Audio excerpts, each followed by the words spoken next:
Fils et du Saint-Esprit. Amen. La fidélité. Frères et sœurs, qui que vous soyez, qui que nous soyons, nous devons avoir la fidélité, non seulement en parole, mais en action. De ne pas tromper personne, d'être honnête avec tout le monde. Le bon berger, il est fidèle, il donne sa vie pour ses brebis. Oui, pour ses brebis. La fidélité, c'est l'âme de la société. Le grand philosophe, le grand savant, Origène, le martyr, il était martyr de la part d'Hésios et il était mort. Il était vraiment attaqué, il était calomnié et à la fin, il s'est castré. Et là, l'Église l'a attaqué. Parce que pour ordonner un prêtre, il faut qu'il soit totalement complet, sur tous les plans, sur tous les niveaux. Un prêtre ne doit pas être castré, ne doit pas être aveugle, ne doit pas être boiteux, doit être un homme complet, comme Jésus dit, soyez parfaits, comme votre Père céleste est parfait. Le serviteur fidèle doit être prudent, doit être vigilant. La femme fidèle, l'homme fidèle sont des trésors pour l'humanité, pour la société, pour tout le monde. Oh, fidélité! Fidélité, nous devons nous noyer dans la fidélité. Non seulement une journée ou une fois, tout le temps, c'est notre vie. La fidélité, c'est le meilleure loi pour l'homme. Louis Massignon, mort en 1742, il est aisé d'être un certain moment héroïque et généreux. Ce qui coûte, c'est d'être constant, stable, fidèle et pas versatile, pas de marionnette, pas de quelqu'un, il ne sait pas sur quel pied danser. La fidélité est créatrice.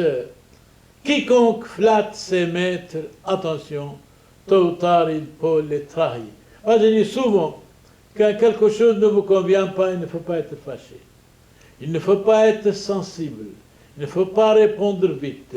Il ne faut pas parler trop. Jésus, un jour, il va attaquer même Saint-Pierre, le premier pape. Vous êtes le diable même, derrière Satan. Et Saint-Pierre n'a rien dit. Jésus dit, voilà, il supporte l'insupportable, il va être le chef de l'Église, le patron suprême, le prêtre suprême. Et il a fondé l'Église à Antioche, et d'Antioche vient à Rome, et il a été bien sûr crucifié par l'empereur Néron, le persécuteur des chrétiens. Jésus a dit, vous allez être persécutés, attaqués, calomniés, malmenés, mais n'ayez pas peur, je suis avec vous jusqu'à la fin des temps, je donne ma vie pour vous. Effectivement, Jésus a donné sa vie pour nous jusqu'à la croix, il est crucifié, le troisième jour est ressuscité. C'est vrai, dans l'islam, condamne la mort de Christ. L'islam condamne la résurrection de Christ. Et souvent dans le Coran, il dit Jésus n'est pas mort, n'est pas crucifié, voilà qataluhu, voilà salabuhu, voilà shubbiha lahum, etc. Eh bien, si le Christ n'est pas mort, n'est pas ressuscité, n'est pas crucifié, notre foi est absurde et ridicule. Et si nous croyons à l'islam, au Dieu des musulmans, franchement, nous n'avons rien à voir à Jésus-Christ. Rien du tout. Rien du tout. Nous n'avons rien à voir avec Dieu non plus.